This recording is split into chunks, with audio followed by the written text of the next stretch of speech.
marchés et nos marchés actions, par exemple, à présent, avec Arnaud Morel, directeur de la gestion sous mandat de Promépar Asset Management. Bonjour et bienvenue Arnaud. Bonjour Grégoire. Oh, un mot de l'ambiance globale. Alors évidemment, on est sur une séance de baisse aujourd'hui, mais on constate quand même qu'au cours de ce mois d'octobre, on a vu sur certaines séances assez particulières, on a vu des rebonds et des mouvements de reversal, de renversement de tendance assez spectaculaires sur de grands indices actions, notamment des indices actions aux États-Unis. Tout à fait. Il nous semble observer depuis la séance du jeudi 13 octobre sur la publication du chiffre des CPI qui était vraiment difficile avec une inflation core à 6,6 au pic.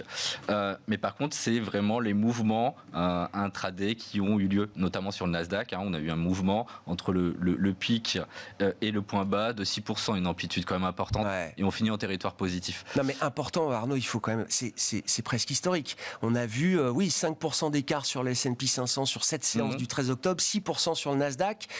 C'est des mouvements qu'on voit extrêmement rarement sur une seule séance. C'est tout à fait historique. Voilà. En plus, avec des programmes d'achat et des volumes très importants sur le Nasdaq. Et ça, c'est des éléments vraiment à suivre, ce qui pourrait nous légitimement imaginer qu'on a un changement aujourd'hui de paradigme, en tout cas peut-être à court terme sur les marchés financiers, ou peut-être que le marché sature sur le mouvement baissier, on pourrait dire. Il y a une forme de lassitude de la baisse, quoi. On le voit sur les valeurs européennes, ASML, bien connu, donc fait un creux aussi à 375, finit au-dessus des 400. Pareil, c'est un mouvement de 8% sur la séance. Donc on voit aujourd'hui les investisseurs qui se disent que peut-être qu'aujourd'hui, sur des valeurs qui ont fait moins 40, moins 45 depuis le début de l'année comme ASML, il y a des opportunités de revenir pour investir. Et ça, c'est important aujourd'hui. Ce qui est intéressant, Arnaud, c'est que jusqu'à présent, et je le disais en introduction, la correction obligataire, la course des taux à la hausse ne s'est pas arrêtée. Elle s'est même réaccélérée. On a une nouvelle jambe de hausse des taux depuis le début du mois d'octobre. Et pour autant, on a cette résilience, alors peut-être précaire, peut-être court-termiste, des indices actions par rapport à cette situation obligataire qui, elle, continue d'accélérer. Vous avez tout à fait raison. On le voit sur la séance d'hier. On prend 20 BP sur le 10 ans américain. Le Nasdaq, qui corrige, mais légèrement par rapport à... Moins de 1% de baisse. Moins de 1% de baisse. Le marché se dit quoi aujourd'hui? Se dit, l'inflation, il l'a en tête. L'inflation sera durable. Ça va mettre du temps à se résorber. Mais les banques centrales aujourd'hui ont fait le boulot. On a aujourd'hui 300 points de base de hausse sur la banque centrale américaine. On price pour le 2 novembre 75 supplémentaires. Ça nous emmène aux alentours de 4,50. Ça veut dire qu'on a les taux terminaux à 4,50. Quand on regarde l'ajustement sur les taux courts américains, on est pratiquement sur les mêmes niveaux. On a 4,60 au moment où on se parle. Donc ça, c'est un point important. Ça apporte, on va dire, de la visibilité sur les marchés financiers. Pourquoi? Parce qu'on se dit qu'aujourd'hui, dans les 2 prochains mois en tout cas, on aura fait la grande partie de ce mouvement de remontée des taux directeurs. Et donc tout le travail qui a été fait sur les niveaux de valorisation impactés et induits par la hausse des taux d'intérêt et du coût de l'argent est peut-être fait. À ce titre-là, l'exemple d'ASML, mais on parlera du luxe également, est intéressant. Ça fait partie de ces valeurs, effectivement, qui ont beaucoup souffert de la remontée des rendements obligataires. Effectivement, il y avait un sujet de valorisation sur ces groupes-là.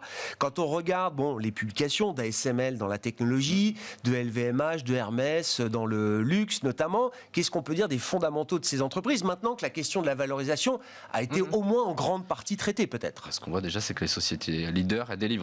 Donc ça, c'est un point important. ASML, c'est une croissance supérieure, des marges supérieures, 2 points d'ailleurs sur les marges. On a 51,8 aujourd'hui sur la marge. Ça, c'est un point important. On a le CMD le 11 novembre, une aparté le 11 novembre, mais ça va être important puisque en général, c'est à ce moment-là qu'ils peuvent revoir leur perspective, leur guidance pour 2025. Et c'est vraiment tout l'enjeu du marché aujourd'hui. Donc ça peut être des véhicules de soutien sur les marchés financiers. LVMH, c'est la même chose. C'est une croissance solide. C'est 20% de croissance organique. 28% de croissance, vous avez un effet de change, et ça aussi c'est un point important pour les sociétés de la zone économique européenne sur l'effet de change avec la baisse de l'euro, et ça c'est des points importants. Je voulais faire une aparté, et c'est aussi, on voit sur le dernier mouvement, depuis le 13 novembre, et même un peu plus, où on a vraiment une corrélation très importante. Oui, 13 octobre, bien sûr, oui. 13 octobre, où on a le S&P et les GAFAM, on est à 0,7 aujourd'hui en termes de corrélation. Qu'est-ce que ça veut dire? C'est un peu la même chose qu'on avait connu dans le mouvement période Covid. Ça veut dire qu'aujourd'hui, toute l'attente est toute la faiblesse qu'on peut avoir et pour la validation de ce rebond à court terme, ça va être les publications, notamment sur les sociétés du GAFAM. Pour les raisons que je vous ai dites, une corrélation importante. Voilà, c'est on va dire, le petit point négatif si on doit le trouver dans ce rebond que nous avons depuis le 13 octobre. Donc des publications la semaine prochaine, je crois, pour les GAFAM. Et oui, donc ça reste des poids très importants pour la dynamique de la cote américaine et de la cote mondiale. Sur ASML, parce qu'on parlait de la Chine avec Irina Topasseri juste avant, j'ai cru comprendre qu'ils étaient assez peu impactés par les nouvelles contraintes réglementaires américaines qui visent évidemment à restreindre au maximum le transfert ou la vente de technologies semi-conducteurs en l'occurrence à la Chine. Ça peut paraître étonnant. Mais après, quand on regarde un petit peu, je rappelle, les machines vendues, c'est des machines à 150 millions d'euros. Ils ont fait état, et on n'est pas allé plus loin, on n'a pas réussi à voir les détails, mais d'options supplémentaires, ce qui a aussi été bénéfique, on va dire, sur les résultats. Après, quand on regarde et c'est un peu aussi le point négatif d'ASML, si on doit en trouver un, c'est la composition de son chiffre d'affaires qui est très aujourd'hui asiatique. C'est 40% aujourd'hui sur la partie Taïwan et c'est 20% sur la Corée, une dizaine de pourcents sur la Chine. Donc les clients, c'est TSMC, c'est Samsung. Quand Samsung fait un avertissement au marché il y a peu, la communication de TSMC n'est guère mieux ces derniers temps. Oui, on se dit 60% du chiffre d'affaires est dans ces deux zones-là. Donc voilà, c'est une opportunité de revenir sur un titre comme ASML sur ce niveau de valorisation avec un dérating de 10 voire 12 points depuis le début de l'année, ça se traite à 25 fois les bénéfices. Par contre, on y va. En tout cas, on doit y aller doucement parce que, comme je vous l'ai dit, la visibilité, en tout cas, c'est pas ce qui a été dans la communication, mais nous, en tant qu'investisseurs, on y fait très attention. On a évoqué donc dans le luxe, LVMH, Hermès, visiblement les résultats sont impeccables. Est-ce qu'il y a un petit contraste avec la publication d'un L'Oréal ou d'un Kering ce matin? Les deux titres sont les plus attaqués aujourd'hui à la Bourse de Paris. Alors, il y a l'effet taux sans doute qui doit peser encore un peu sur ces valeurs, mais là, on sent qu'il y a peut-être un peu plus que simplement la remontée des rendements. C'est vraiment la composition de secteurs différents. Hermès, LVMH, c'est du luxe haut de gamme. L'Oréal, Kering, on va plus constituer ça sur la partie middle gamme et surtout une exposition Chine beaucoup plus importante. Les résultats de L'Oréal en global sont bons avec une croissance organique de 9%. C'est légèrement au-dessus de ce qui était attendu. Mais attention, on a quand même 2 points d'attention, notamment pourrait signifier ça comme des warnings, c'est notamment sur la partie Asie du Nord où on a une croissance qui est nulle, important quand même puisqu'on avait pratiquement une croissance sur le trimestre précédent qui était de 11% et la partie de L'Oréal Luxe aussi qui est divisée par 2 en termes de croissance organique, on est à 4 contre 9 attendus, donc ça c'est des points d'attention. Donc aujourd'hui une valeur qui se traite à 29 fois en termes de PE, elle peut pas décevoir. Donc aujourd'hui quand L'Oréal c'est moins 5, même s'il y a l'environnement de taux, mais je pense pas que ce soit la problématique, c'est vraiment la publi et le niveau de valorisation et on voit que ça cale quand même sur L'Oréal. Kering, un autre schéma, mais la bonne nouvelle, c'est la poursuite pour le 3e trimestre d'affilée de la montée en gamme et de croissance sur la partie Christian. Yves Saint Laurent. Oui, bien sûr. Et ça, c'est important. On ne peut pas oublier Gucci pour autant, mais on regarde de plus en plus effectivement la montée en puissance d'Yves Saint Laurent dans la croissance des ventes et dans la croissance de l'EBITDA, j'imagine. Le bas qui blesse, c'est la partie Gucci, 52% du chiffre d'affaires aujourd'hui et qui continue, on va dire, à avoir une décroissance importante et c'est notamment impacté majoritairement sur la consommation chinoise. Et ce qui est encore plus important à regarder, c'est qu'on avait une base de comparaison par rapport au trimestre 2021 qui était faible. Et le T4 est challenging aussi, puisque vous avez le lancement des nouveaux modèles qui avaient été mis en place. Donc c'est important. Kering, attention aussi sur cette partie-là, sur un business qui représente plus de la moitié du chiffre d'affaires de la société. Bon, et puis il y a quelques petits ovnis boursiers dans cette année 2022 très sombre, très noire du point de vue des performances. Quand on prend la liste des quelques titres qui sont positifs year to date au sein du CAC 40, on trouve Renault. Renault qui publie aujourd'hui d'ailleurs. Qui a publié ce matin. Donc Renault, on en avait parlé il y a 6 mois. Donc c'est une histoire que vous appréciez. Oui, c'est une histoire qu'on apprécie. Dans la recovery, dans la gestion de la valeur aussi. Donc déjà en partant, c'est le niveau de valorisation de Renault. À l'époque, qui était 20% des actifs. C'est-à-dire on avait un price to book à 0,20. Aujourd'hui, on est à 0,30. En moyenne historique sur Renault, bien sûr, on ne traite pas comme sur les acteurs du premium allemand, mais on est aux alentours de 0,7, 0,8. Un PE aujourd'hui qui est à 4. Une histoire avec l'arrivée de Luca Di Mao il y a 2 ans, le plan de Renaulution qui est très important puisque c'est la montée, on va dire, en gamme, notamment sur la partie prix et la baisse des volumes. Et aujourd'hui, on le voit sur des marges opérationnelles qui sont aux alentours de 5%. Le CMD également 8 novembre. Ouais. Voilà, ça va être très Capital important. Market Day, un rendez-vous important avec les investisseurs. Ouais. Et on voit aussi sur la partie volume, on est quasi flat sur les volumes sur le trimestre, mais c'est surtout Dacia qui reprend 4,5%. Dacia, c'est la partie où on est plus margé dans le groupe Renault. Et ça, c'est quand même des éléments qui sont aujourd'hui probants. Le salon de l'automobile est important aussi.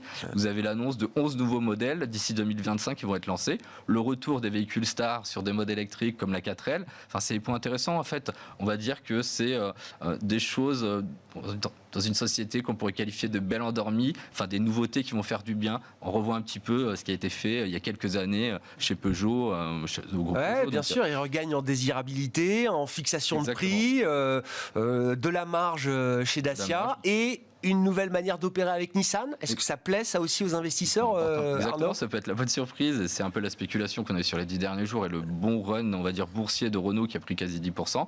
C'est, on va dire, un changement au sein de l'alliance. C'est-à-dire qu'aujourd'hui, Renault détient 43,5% de Nissan. Nissan en détient 15%.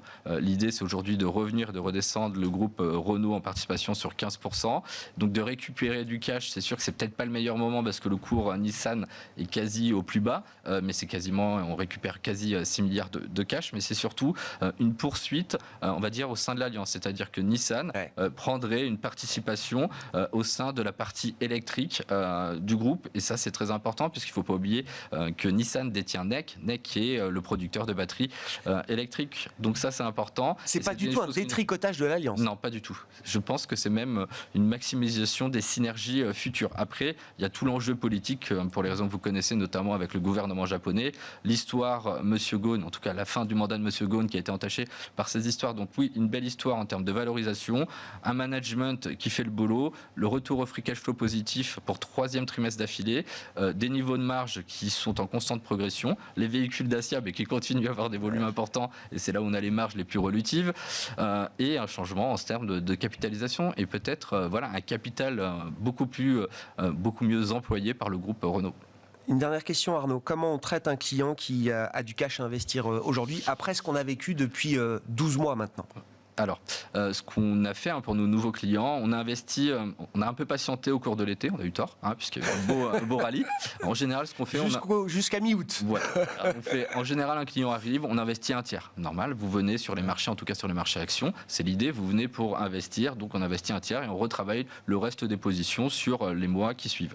On a réinvesti par contre une partie qui correspond à l'autre tiers, fin septembre, avec un CAC 40 qui était repassé au 5670 points. Le dernier tiers, on va patienter de voir un petit peu est-ce que la micro va réussir à soutenir les marchés financiers, est-ce que les taux vont réussir à se stabiliser pour redonner la visibilité, et après on a fait des achats pour compléter des lignes, mais voilà, sur un secteur qui est la télécommunication avec du Deutsche Telekom, mais pour le coup une société où il y a de la croissance au sein des telcos. Ouais, mais il y a un peu plus on est un peu plus constructif. On est constructif, bien sûr. Et puis surtout, on en a des clients qui sont là pour du moyen et long terme. Donc aujourd'hui, quand vous avez des niveaux de valorisation en zone économique européenne qui se traitent à pratiquement 11 fois, on se dit qu'aujourd'hui, il y a 25% de décote par rapport au PER normatif. Donc nos clients, on doit leur en faire profiter. Merci beaucoup Arnaud. Merci pour votre éclairage sur la situation de marché et cette analyse macro et microéconomique. On a parlé des publications du moment qui ont marqué cette semaine. Arnaud Morel avec nous en plateau, directeur de la gestion sous mandat de Promépar Asset Management.